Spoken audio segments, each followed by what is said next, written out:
qoftë të fikjes të një cigare mund të krijojë një problematik tepër të madhe deri në duke djegur një zonë. Kështu që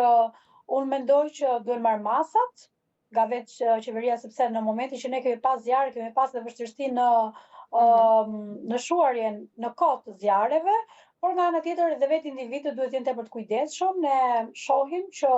ka pas apel nga kryeministri në fakt për hedhjen e mbetërinë në avepak kriter deri në vënien e gjobave, dhe kjo është një tjetër aspekt që do të ishte mirë të aplikohej në fakt, se kur flasim për ndotjen kam përshtypjen bijem të gjithë dakord që duhet një sensibilizim në masë e në mos masat të rrepta të mjaftueshme për të lejuar që të paktën të jemi në nivele mesatare, se jemi dhe një vend tani që pretendojmë të futemi në Bashkimin Evropian dhe do duhen disa rregulla të jenë edhe më strikte, apo jo, Romin? Absolutisht që po, dhe para shumë vitesh, në fakt, po të regoj një eksperiencë time personale, në fakt, kur unë kam qenë maturante, vetë Bashkia e Durrësit ka pas një projekt sensibilizues, ku ky projekt çfarë kishte qëllim? Qëllim kishte që gjatë gjithë Bregdetit Adriatik, pra që kapte zonën e Durrësit, të gjithë të rinj të veshur me mbrojtjen, pra të sensibilizoheshin, dhe në momentin që një turist apo një individ i cili ishte shumë pranë Bregdetit hidhte një mbetërinë, ta kapte dhe t'i jepte një fletpalosje për ta ndërgjegjësuar dhe për ta bërë kështu, pra që ai mos ta bënte më. Mendoj që do duhet përsëritur Bashkia e Durrësit, por jo vetëm Bashkia e Durrësit, në fakt, por të gjithë qeverisja vendore aty ku ka atraksione turistike, se jo të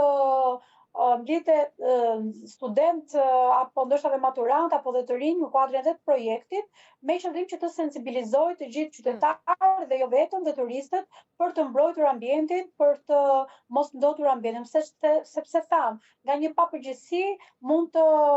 shkojmë deri në vënien e zjarrit në një ambient. Kështu që do duhet, është detyrë në fakt e qeverisjeve vendore që të sigurojnë mbarvajtjen, sepse